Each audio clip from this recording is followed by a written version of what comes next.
Long Island. I was born in Cody, Wyoming, 39 years ago. In New York, I spent 2 years at the Art Students League with Tom Benton. He was a strong personality to react against. This was in 1929. I don't work from drawings or color sketches. My painting is direct. I usually paint on the floor.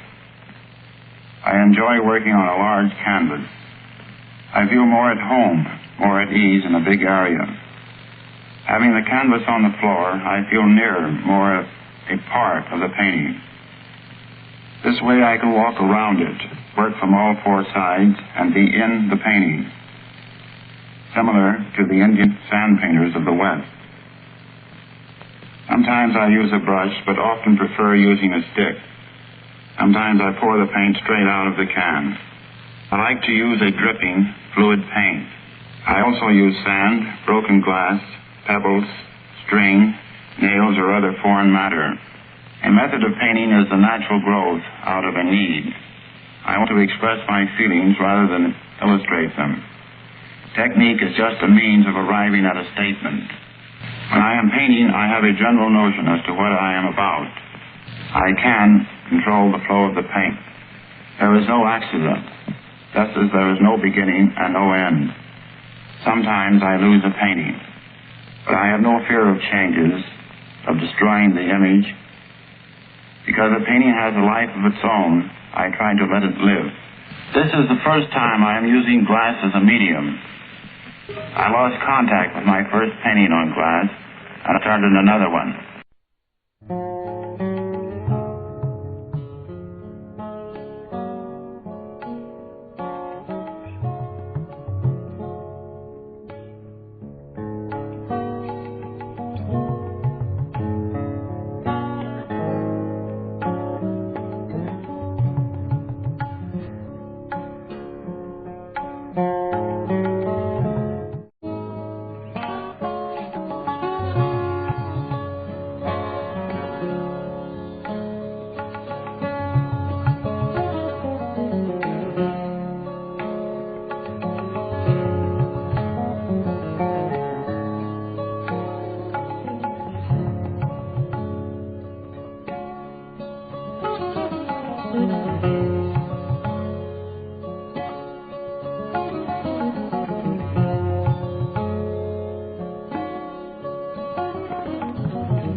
In a queen caravan, there's a lady they call the gypsy.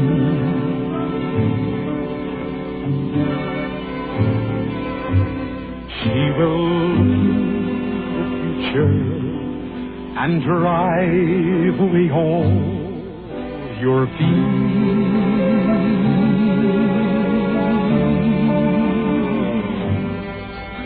Everything will come right if you only believe the gypsy.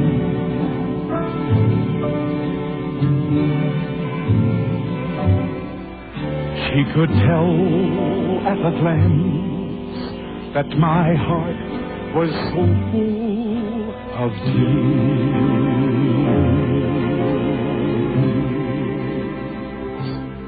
She looked at my hand and told me my lover was always true, and yet in my heart I knew, dear, somebody else was kissing you. But I'll go there again, 'cause I want to believe the gypsy.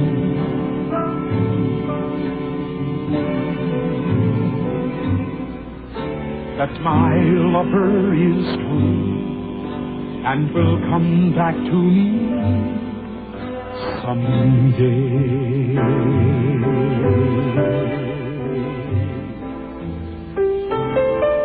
She looked in my hand and told me that my baby would always be true. But deep down in my heart I knew, dear, that somebody else was kissing you. But I'll go there again, 'cause I want to believe the gypsy.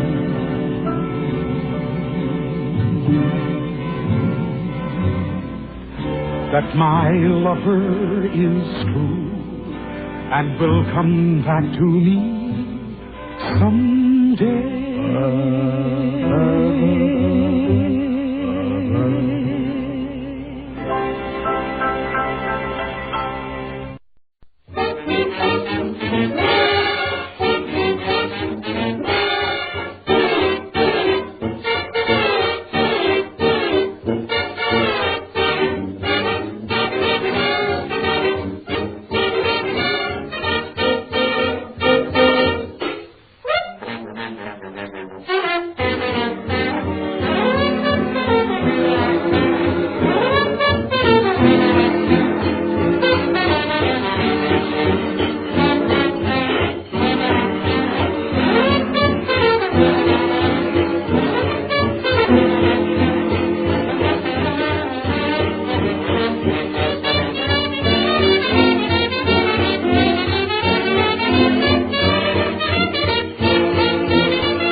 Midge's face looks swollen. Well, that's because she's pregnant. Is that why? I think it's irresponsible. To have children, I mean. Well, somebody's got to have children, Jackie. They can't let the rest die out. Babies grow up to look like you. That must be fun. Mother malice, strangle violence, suppress prejudice. Oh, here's Montag. Be tolerant today. Remember, being just pretty is not enough. The wife who uses translucent knows better than that. Try some today, but watch out for your friend's husband. They'll be round like flies. Come on, Montag, be good now. Come on over and sit with us. Look, you haven't seen Jackie and Doris and Helen for ages. It's very rude, you know. Leave me alone. Aren't you well? All right. But it's very naughty. 123 have finished their course and been reclassified. 2 cells of antisocials were located earlier today in the Western metropolitan area. The police have declined to comment so far. Meanwhile, the Report Those Who Threaten You campaign met with particular success today. When an old woman cousins chose to be burned with her books rather than being separated from them. That's a joke, you know. It's not in very good taste. You would like to think that, wouldn't you? Don't be silly, Montag. Things like that don't happen. You mean you don't want to hear about it? I saw it. Well, my husband says... Oh, your husband. You don't even know where he is, your husband. Montag! Of course I know. He's been called on reserve for some field training. Or to fight a little war, perhaps. You never know, do you? Why do you call it that? Well, even if he was, what about it? He's not allowed to call me till it's all over. It'll only be about a week or two. Anyway, he'll be all right. Point about wars is, if you want to call them that. It's only other women's husbands who get killed in them. That's true. I never knew anyone who got killed in a... Not anyone whose husband died like that. Getting run over, jumping out of a window, yes. Like Gloria's husband a few nights ago. But never that other way. Anyway, that's life, isn't it? That's what you call it. You're nothing but zombies, all of you. Just like those husbands of yours you don't even know anymore. You're not living, you're just killing time. Well, I think it's time to go. Yes, thank you. It was a lovely afternoon. Really fun. Yes. Sit down, come on, sit down. It'll only take a minute. Whatever's that? Darling. It's not a book. That's what it is, it's a novel. What, a book? Oh, you mustn't. It's against the law. Quiet, sit down and listen. Since Montag really insists. But when he's through, I hope we can do as we please. There can be no disparity in marriage like unsuitability of mind and purpose. I had endeavored to adapt Dora to myself and found it impracticable. It remained for me to adapt myself to Dora, to share with her what I could and be happy. It made my second year much happier than my first, and what was better still, made Dora's life all sunshine. But as that year wore on, Dora was not strong. I had hoped that lighter hands than mine would help to mold her character, and that a baby smile upon her breast might change my child wife to a woman. It was not to be. My pretty Dora. We thought she would be running about as she used to do in a few days, but they say to wait a few days more, and then wait a few days more, and still she neither ran nor walked. I began to carry her downstairs every morning and upstairs every night, but sometimes when I took her up and felt that she was lighter in my arms, a dead blank feeling came upon me, as if I were approaching to some frozen region, yet unseen, that numbed my life. I avoided the recognition of this feeling by any name or by any communing with myself until one night, when it was very strong upon me, and my aunt had left her with a parting cry, "Oh, goodbye, little Blossom."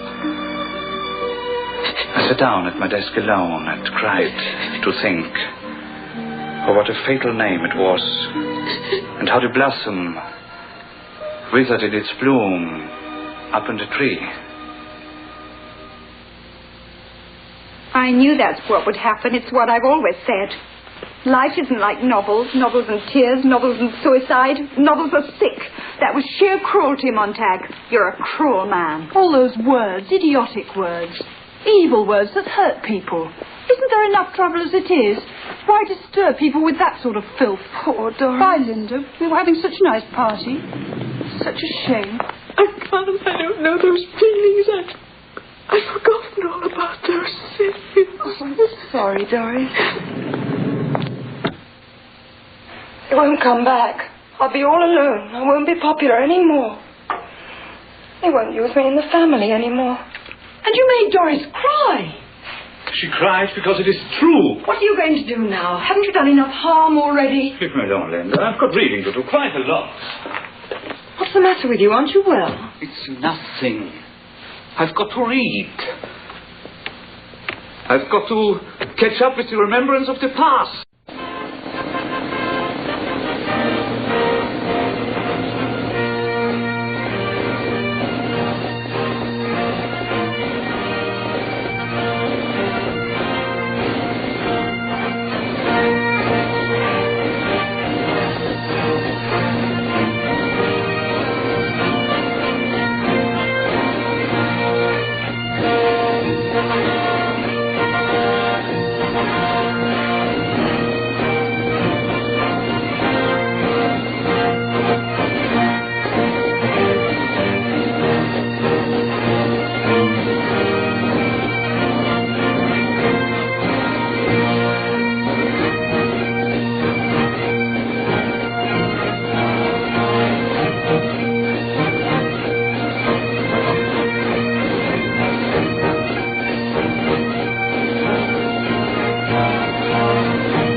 Go, driver, go.